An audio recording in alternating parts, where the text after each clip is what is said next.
Yeah, my name is Kyle Steele, and I always like to start these stories off with like, what is my life mission, right? Yeah. Like, what do I care about? And what I care about the most is helping children find and fearlessly move into the power of their unique story. And so I do that in a couple of ways. One, through the work of my foundation, which is called Source Code Before Six, where we help low-income children eliminate learning barriers for low-income elementary children.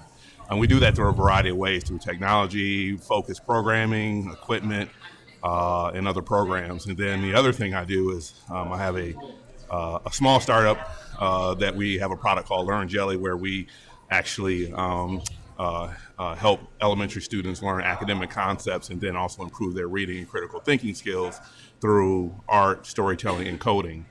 And then after that, I do some consulting work. I'm on the board of FETC. I work with like the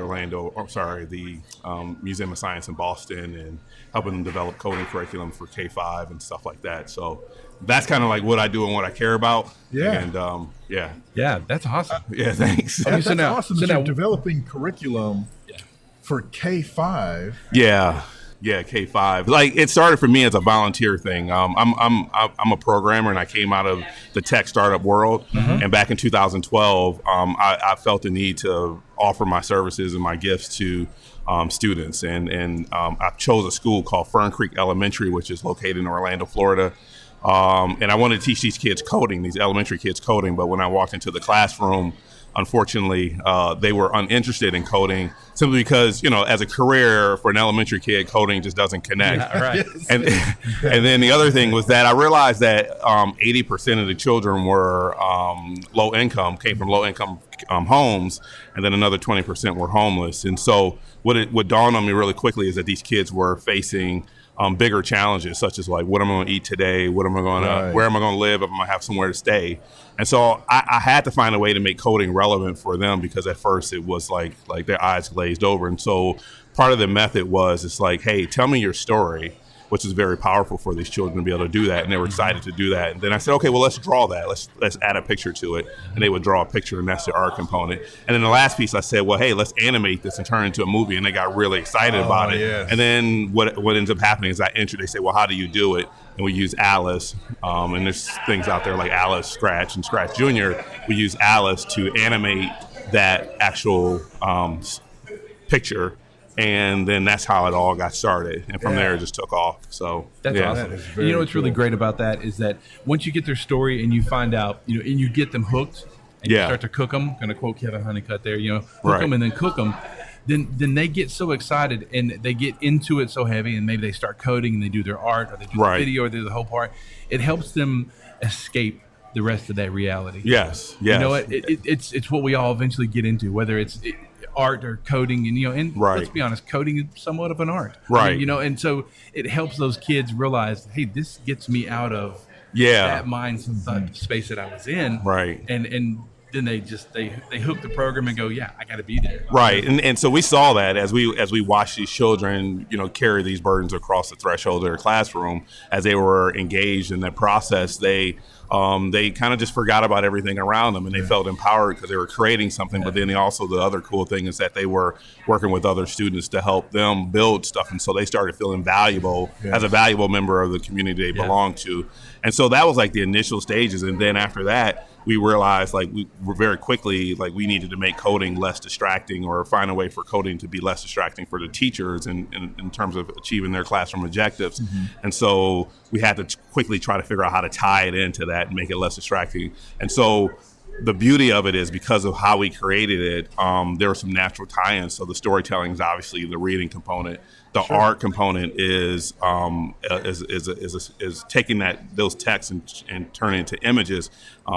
Starts to lend itself to visualization skills, which is key to comprehension, being able to create those mental images spontaneously while reading. Sure. And then as you extend over into the animation part, that's extending those visualization skills. So the reading literacy component started to tie in really quickly to what we were doing. And then we started adding other stuff like the comprehension of whatever concept that's being taught, like the water cycle turned into a story. They're comprehending this, the critical thinking skills that came along with the coding component. And then the last but not least, you start adding on the other values, which is like 21st century skills and job preparation and tech literacy. And so we just really, in a cool way, found a way to do this, combining the old, the ancient, and the new.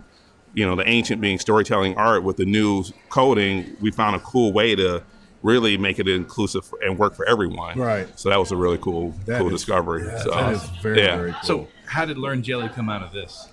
Oh, well, Learn Jelly was because we were in the school systems and we were actually offering this program within Orange County and the Department of, up in the District of Columbia and other places. And so, it got to a point where I was fighting for budget, right, to install this program. And then then the program got kind of heavy as it started getting more instructors, and like the cost went up and the quality went down. And because my passion is really making sure kids get an opportunity, right, that was just unacceptable to me. So the only way I knew to reduce that, to give great quality, to give access, to reduce costs, was to then take it online. And so that's what I did, which was part of my natural DNA, is like to take things offline, put them on. How can I get it online? And that's how Learn Jelly emerged from that. So Learn Jelly today, we have we run some private pilots. We have about 19,000 students in that private pilot who come from 43 states, including Canada, which is a large portion of our population. And the other thing about us is really cool is like we're a social company or a social enterprise. So meaning that it's not about revenue for us. Although we earn revenue, what's most important is access. And so we do that by every time a parent purchases a premium license of our solution, what we end up doing is giving away 5 full-up licenses to teachers who serve, organizations who serve disadvantaged youth or elementary kids, and we distribute it to them so they'll have a full-up license. So in theory, all 20 million elementary children in the United States should have our platform, and we're okay with giving everybody a premium subscription of what we do. Wow. So yeah, that's awesome. Yeah, so it's about access to me. I was telling someone earlier today, I was tweeting and I said, I grew up a kid from a low-income home, and so my interest, like the Smithsonian played a huge role, growing up in D.C., a huge role in who I am today. Yeah. The Smithsonian gave me opportunity, but without access, meaning like the metro system, which was fairly cheap and ran from my home, and then also the free admissions, like I wouldn't be able to get into the opportunity. So it's about, not only lining up opportunity, but coupling that with access. And that's what I try to do through all my work, try to figure out how to make that work. So So you're a very busy man. You're on the board here at FETC. Yes. So I have a board meeting at 12 o'clock. Wow. So yeah. So you're just swamped. Are you doing any sessions or anything? Yeah, I did a session on Wednesday about how to use coding to support student learning and classroom objectives. And so that was a really well-attended session. It was really well-received. And the cool thing is I've done FETC, like I started off at FETC virtual back in 2014. I taught, and then they invited me in, and I did 15 and 16, and then I'm back here this year. Yeah. Again, they asked me to come in and do some stuff. So do you have a lot of coders that reach out and say, hey, want to give you my time and my talent? No, not, I think because we haven't reached out, because we're very small in terms of that Learn Jelly product. Like we're very at the beginning stages. So it's just a small team of us who've worked together since 2009. Yeah. We've just been in this, and so we haven't necessarily made a reach for programmers who have a social heart, who want their work to have impact and meaning. Yeah.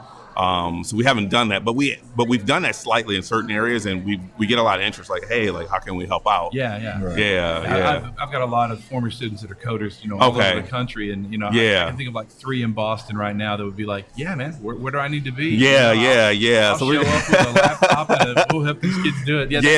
That's I know that's what you're looking to do in the future. In the future. But right now, I think you're a busy man. but I'm really focused on things that fall underneath that mission, like I said, to help kids find and fearlessly move into the power of their unique story. So I'm anything that floats underneath there, like I'm involved in, and I feel like I just have enough time to do anything that's dedicated to that, because that's where my passion is, and that's where I think my value is here in this world, So that's awesome. Well, I think it's great that you're.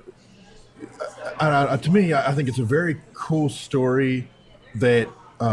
The way you went in with the idea that, hey, I'm gonna teach these kids coding, and then instead you really had to back up, and then ultimately they got interested in coding because it became about them and their story. Right. And that is Right. just, I think that is so critical, not just in coding. Frankly, I think if we could do that across the board, I think we Right. have a lot more kids, a whole lot more interested Right. in a lot of subjects. Right. But especially with coding, because like you said, generally it's not the most exciting thing, an elementary student thinks of when they think of a career down the road. Yeah. Fireman, policeman, Right. teacher. Some of the innovation hub. Yeah, take them to an innovation hub and a venture But what's- place and let them see Yeah. But the what's rock funny wall. is, by taking the approach you've taken, they still might not want to be coders, but you may have suddenly turned Yeah. on a student to want to be an animator, Right. a storyteller, Right.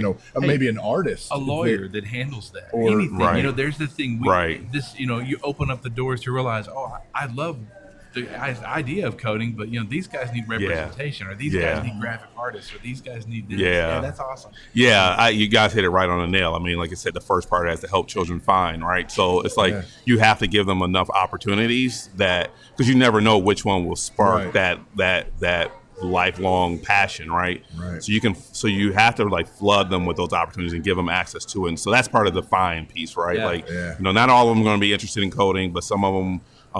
But they may have an experience through this and say, hey, I actually like this. Right. And those who aren't interested, they at least get exposed to it, Right. and they get the benefits of it. And then through the storytelling part, you can take and create a story out of anything. So, Right. we've taken jobs like being a pilot or Yeah. being a fireman or being a doctor and created like little stories about what that is. And so maybe just through the story, they have an experience like, this is cool. I want to try this because I've read about it. Right. So that's really the cool thing about what we think is really cool about Yeah, what we're that's doing. what we That try to is do so here. cool. That's what we tell everyone. You see our tweets. Is like sit down and share your EdTech journey, your Yeah. story, and then educators find out what that's. You need to do this with your kids. So now Yeah. take this back and let them tell their story. 'Cause Yeah. sometimes when you get them in front of that mic and you get to talking with them, they'll Right. really open up. Oh, they will. And it's really valuable for the teacher to learn that. Yes. So that they can take it to the classroom Yeah, and share it that way. So absolutely. I think what you're doing, man, is awesome. Thanks. I That's appreciate it. Yeah. Appreciate So it. we like to play this game. Okay. 45-second elevator pitch. Ooh. You get on the elevator. It's Right. your hero. This is the person you need to impress for Right. whatever means. Right. And so you got 45 seconds. You got that elevator ride to hit them with your best shot. Right. Oh, okay. So obviously I'm Kyle. So I kind of touched on this before. What I care about the most in this world is helping kids find and fearlessly move into the power of their unique stories. So that means that I feel a responsibility to help kids identify what they love and then get them there so they can walk powerfully in it. And how I do that is through 2 or 3 vehicles. One, my foundation, the Source Code Before 6 Foundation, where we eliminate learning barriers for elementary kids who come from low-income communities. And then also through my company, Learn Jelly, which helps kids learn academic concepts and improve their reading and critical thinking skills through art, story, and coding. And then last but not least, through my consulting work, where I help organizations integrate coding very sweetly and smoothly into their